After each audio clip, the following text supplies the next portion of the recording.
Olá, seja bem-vindo a mais um Luz Bíblia e Reflexão, programa da Igreja Presbiteriana de Conselheiro Paulino. Eu queria te convidar a tirar alguns minutinhos do seu dia para a gente pensar juntos a respeito de algumas verdades do Reino de Deus.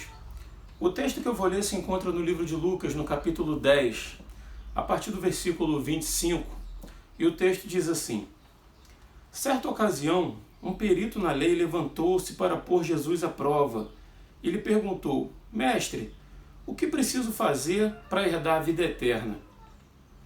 O que está escrito na lei? Respondeu Jesus. Como você a lê? E ele respondeu: Ame o Senhor, o seu Deus, de todo o seu coração, de toda a sua alma, de todas as suas forças e de todo o seu entendimento. E ame ao seu próximo como a si mesmo. Disse Jesus: Você respondeu corretamente. Faça isso e viverá.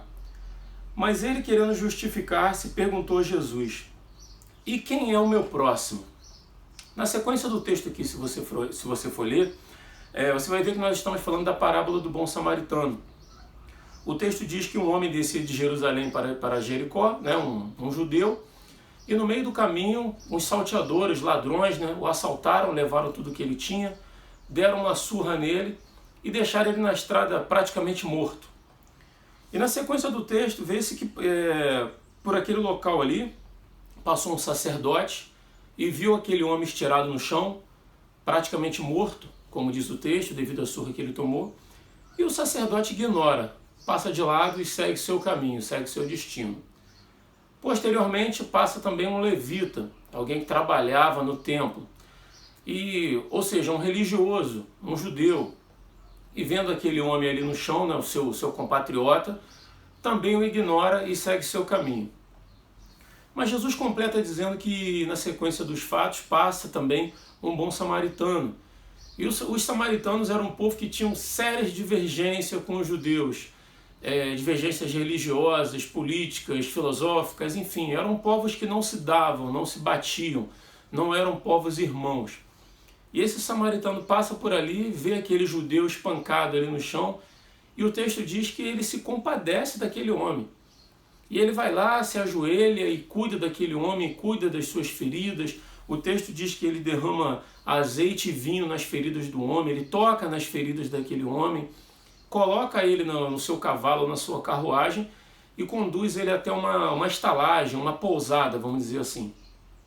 E paga a hospedagem daquele homem e pede para o dono da estalagem que cuide daquele rapaz que havia sido atacado por bandidos. E mais ainda, diz assim, olha, cuida dele o tempo que for preciso e quando eu voltar da minha viagem eu acerto com você o que falta. E Jesus pergunta para esse perito na lei, quem era o próximo desse homem que estava lá ferido? Eram os seus irmãos judeus, os religiosos judeus como ele, ou samaritano? E fica óbvio no texto que o próximo dele era o samaritano. Aí a gente vem aqui para 2019 e começa a pensar a respeito do nosso próximo. Vamos pensar a respeito do seu próximo. Quem é o seu próximo? Talvez o seu próximo seja aquele senhorzinho que estava lá na esquina pedindo dinheiro para comer uma refeição, dizendo que está sem comer há 2 dias, e você vai lá movido de compaixão, contribui com aquele senhor, dá lá 20, 30 reais do seu bolso, que é o que você tem na sua carteira, com todo o amor do mundo. E depois você passa lá e alguém diz para você assim, olha, esse senhor ele pede dinheiro para comer, mas na verdade ele gasta tudo com cachaça.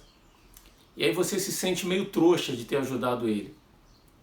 De repente o seu próximo é uma postagem que apareceu no seu Facebook, de pais pedindo alguma ajuda financeira por conta de um filho deles que tem uma doença gravíssima e que precisa viajar até os Estados Unidos e arrecadar alguns milhares de reais para fazer uma cirurgia, senão essa criança vai morrer. E você, mais uma vez, movido de compaixão, vai lá e tira um pouco do que você tem na sua conta bancária e contribui com essa família.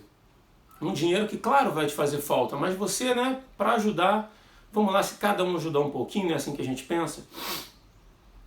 E logo depois você lê nas manchetes dos jornais, na televisão, que seja, na própria internet, que aqueles pais arrecadaram realmente alguns milhares de reais, mas ao invés de fazerem o tratamento do seu filho, de viajarem para os Estados Unidos, eles compraram uma casa nova para eles, eles compraram um carro esportivo e eles dois estavam gastando esse dinheiro em viagem. São casos reais, tá? Que eu estou falando com você. Ou pode ser que o seu próximo, de uma maneira bem mais próxima, seja um amigo ou um parente seu, que bateu na porta de sua casa e dizendo assim: me socorre, me ajuda, porque a minha conta de luz está vencendo, e se eu não pagar, a empresa da energia elétrica vai cortar o fornecimento. Ou eu não tenho o que comer na minha despensa e minha família vai passar fome. Ou se eu não pagar a hipoteca da casa, o banco vai tomar a minha casa. Eu preciso de sua ajuda. Me empresta um dinheiro e mês que vem eu te pago sem falta.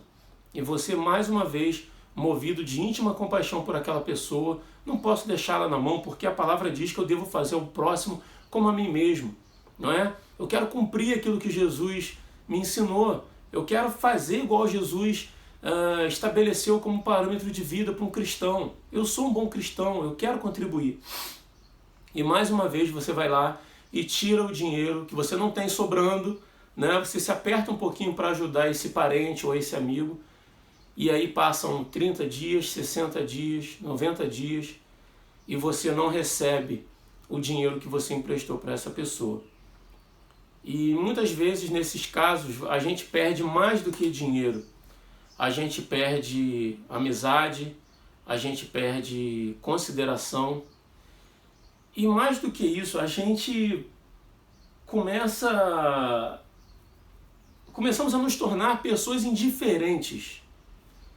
A gente perde a capacidade de se preocupar com o outro, a gente perde a capacidade de contribuir com o outro. É tanta coisa ruim que nos cerca, são tantos casos ruins que a gente vê, são tantos casos ruins que nós vivenciamos, que nós acabamos por nos tornarmos pessoas indiferentes ao sofrimento do próximo. A palavra é essa, indiferença.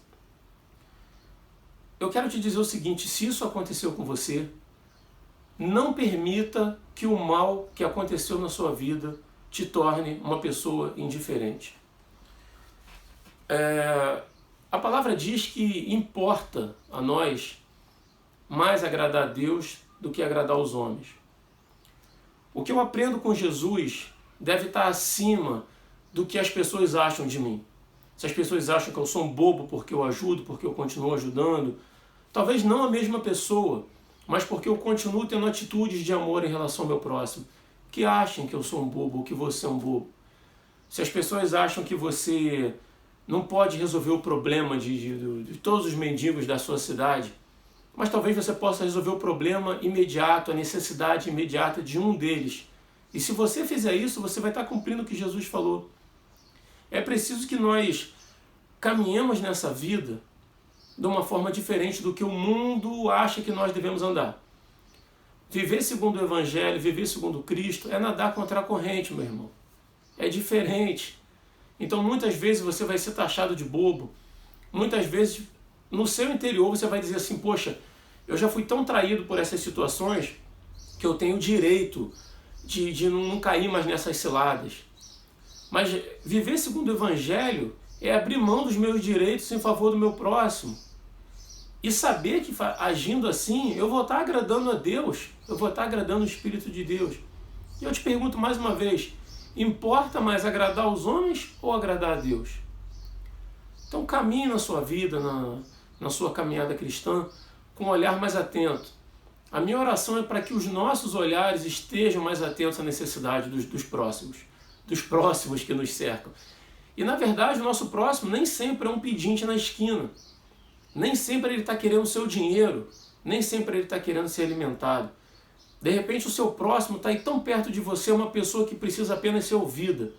Ela simplesmente quer conversar, ela precisa desabafar, botar aquilo para fora, sem ser julgada, sem um dedo apontando na cara dela.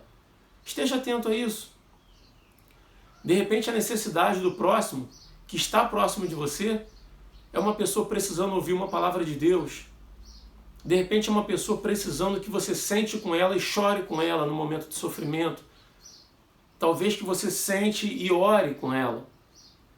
Que o Espírito Santo nos capacite e abra os nossos olhos para que a gente esteja atento à necessidade do próximo, que pode ser até mesmo dinheiro, que pode ser até mesmo comida, até mesmo água, um copo d'água que seja. A palavra diz isso, né? Que a gente não deixa de receber o galardão quando a gente dá um copo de água àqueles que necessitam. Então tá bom, irmão, a minha palavra para você é essa, que não permita que a loucura do mundo, que a correria do mundo, que a maldade do mundo torne você uma pessoa indiferente. Esteja atento à necessidade do próximo. Amém? Que Deus te abençoe e até a próxima.